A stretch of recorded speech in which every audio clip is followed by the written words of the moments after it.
Good day, everyone. I'm Joshua Miguelota from BSECE3A. So I will perform the performance task number 10 in the subject ECE23. So performance task number 10.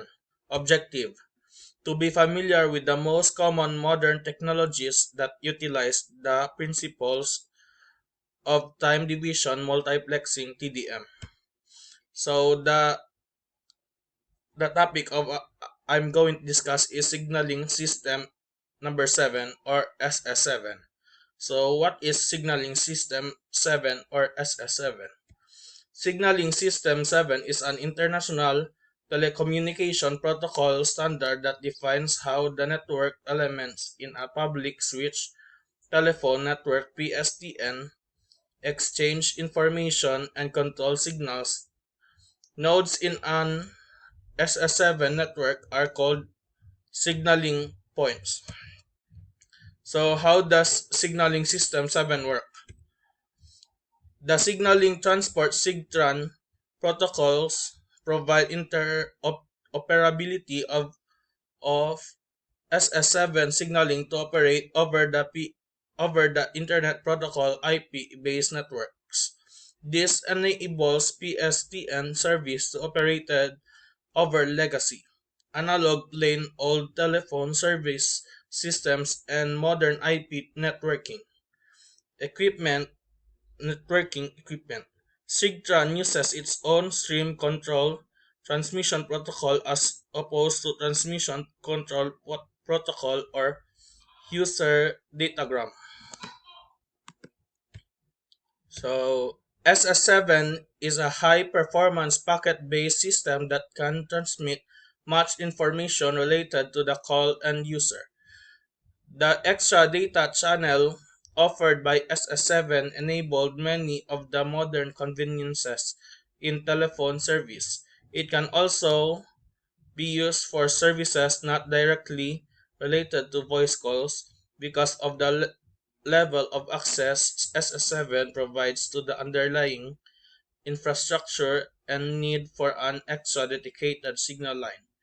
SS7 is mainly used between telephone network switches and is not used at the local level to connect a local exchange to the customer.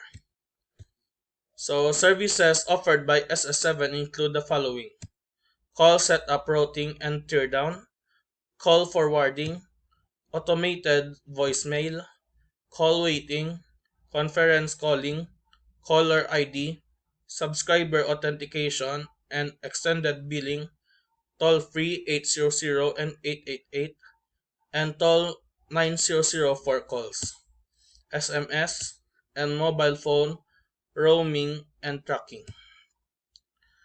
So, signaling system 7 has three nodes, which is SSP, STP, and CP. So, there are three main types of signaling nodes in a SS7 network: service switching points (SSP), signal transfer points (STP), and service control points (SCP). SSPs originate or terminate a call and are the initial point on the SS7 network. The control signals are routed through various STPs, which operate as interconnected switches on the SS7 network. The SCPs determine how to route a call or set up and manage some special feature. So SCPs and STPs usually exist as collection of discrete nodes so that service can continue if one network point fails. The SCPs may also communicate with a service data point which stores the user database and directory. The signaling links between nodes generally operate at full duplex 56 or 64 kilobits per seconds kbps bandwidth with large facilities using a full T1 line at 1.536 megabits per second for signaling links. So SS7 allows for several modes of operation for both voice and data service, including the following. Message transfer part carries SS7 signals between nodes. Telephone user part carries voice calls between users. And data user part carries digital data between users. So this is an example of typical signaling system number 7 architecture. So here we can see the database here is connected to SCP, and it is connected to the PSTN, while SSP is also connected to PSTN, and the PSTN is connected to STP, and that both STPs are connected to SSPs. So the SSP will direct the message to the phone. So the phone will receive the message through the nodes SCP, SSP, and STP. So SS7 vulnerabilities and security implications. The telecom industry developed signaling system 7 before digital encryption and authentication were widely adopted. This means that SS7 messages and service can be relatively easily listened in on and forged. The primary security on the SS7 network is that it is a closed system. Only telecom operators have access to it, and users and most hackers cannot access the system as a whole. Unfortunately, telecom providers operating as bad actors or governmental agencies with legal access have relatively unrestricted access to all the information available in the SS7 network. Telecom providers can also monitor the SS7 network for threats or intrude and identify them, but this does not prevent passive exploitation.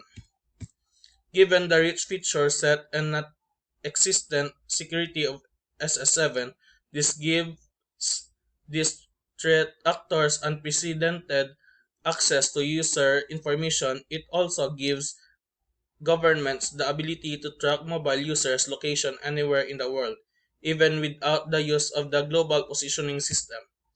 While Global System for Mobile Communication (GSM) calls are encrypted over the air, the decryption key can be requested from the SS7 network for later decryption. SMS messages are sent unencrypted over the SS7 network and can be easily read. This type of snooping is called a SS7 probe or International Mobile Subscriber Identify Capture. Attackers have used call forwarding to redirect calls or SMS multi-factor authentication codes to ones controlled by an attacker to steal from bank accounts. With underlying vulnerability of SS7, the only way not to be at risk is not to use telephone service. This would entail disabling telephone and mobile data service on a cell phone to prevent tracking. Voice and text messages should be sent using encrypted IP-based services such as e-message, WhatsApp, Telegram, or Signal. Summary: Signaling System 7 SS7 is an international telecommunication protocol standard defines how the network elements in the public switch telephone network PSTN exchange information and control signals. The signaling transport SIGTRAN protocols provide interoperability of SS7 signaling to operate over Internet Protocol IP-based networks.